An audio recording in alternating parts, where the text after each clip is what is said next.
토트넘의 긍정적인 출발이 이제는 가시어 있는 것처럼 보인다. 처음 시작부터의 성과가 퇴색되고 있는 것이다.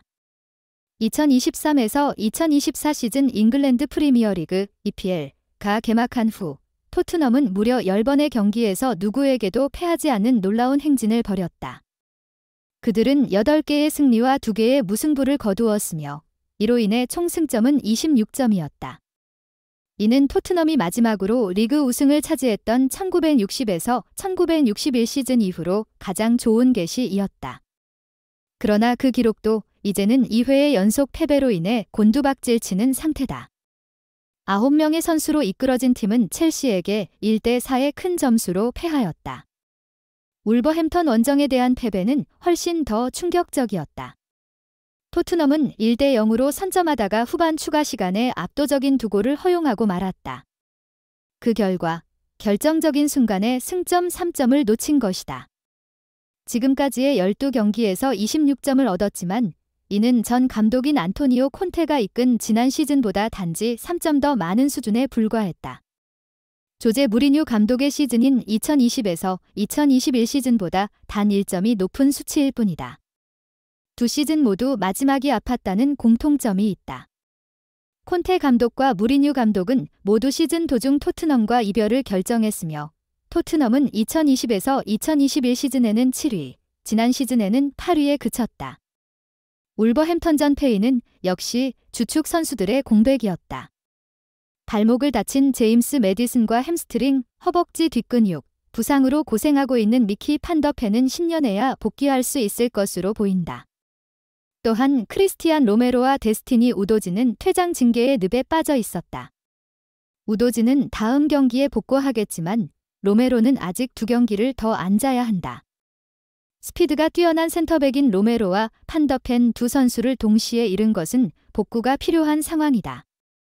에릭 다이어와 벤 데이비스가 그들의 자리를 대체하였지만 이들을 보호하기 위해 엔제 포스테코글루 감독이 공격 지향적인 전술을 제공하는 것이 쉽지 않았다. 토트넘이 출신인 제이미 오하라는 다이어를 페인으로 꼽아 비난의 화살을 쏘았다. 그는 12일 미하 한국 시각 영국의 토크스포츠를 통해 다이어는 2차례나 실점 상황에서 실수를 했다며 덧붙여 다이어가 어디로 가려고 하는지 모르겠다. 그가 다시 클럽으로 돌아왔다. 여름에 그를 정리했어야 한다. 아무도 그를 원하지 않았고 그 결국 팀으로 돌아왔다라며 분노를 표현했다. 그러나 현재 상황에서는 대체할 수 있는 대안이 없다. 무엇이 됐든 1월 겨울 이적 시장이 열릴 때까지는 일단 참아야만 한다.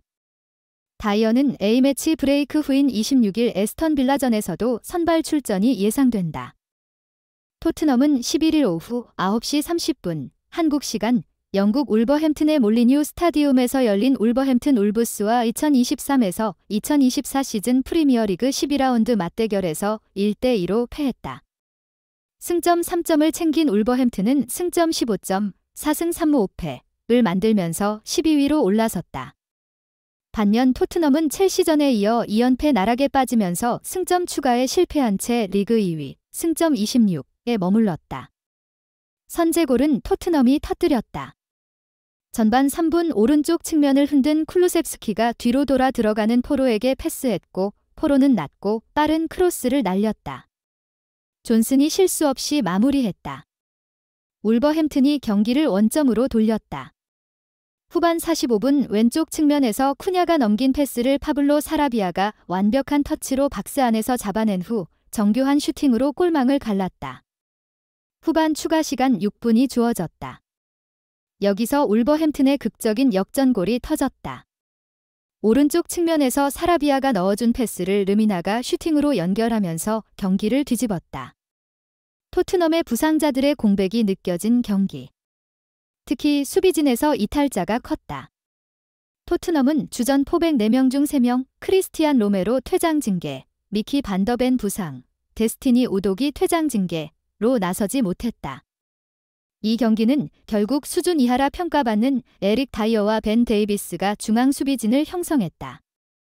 여기에 토트넘은 이번 시즌 보여준 모습과 달리 상당히 수동적으로 경기에 나섰다.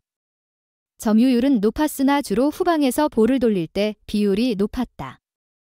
센터백서 제대로 공이 돌지 않은 것이 공격 전개에도 악영향을 끼쳤다고 봐도 무방할 정도였다. 2연패 직후 인터뷰서 토트넘의 엔지 포스테코글루 감독은 선수들이 경기에 임하던 자세에 대해 불만을 나타냈다. 그는 실망스럽다. 막판에 골을 허용한 것이 부끄럽다라면서 마지막에 페이스가 떨어져서 울버햄튼에게 찬스를 계속 내줬다고 입을 열었다. 앞서 9명이 뛴 첼시전서도 공격적으로 나서다 1대4로 패배한 포스테코글루 감독은 자신은 수비 축구랑은 거리가 멀다고 천명한 바 있다. 특히 그는 왜 라인을 내리지 않았냐, 파워킹 더 버스 라는 질문에 나는 축구 감독이지 버스 기사가 아니다고 답하기도 했다. 그 스탠스를 이어갔지만 다시 한번 패배한 포스테코글루 감독은 우리 팀 선수들이 최선을 다한 것은 분명하다. 선제골은 좋았지만 그 뒤로 선수들이 수동적으로 경기에 임했다.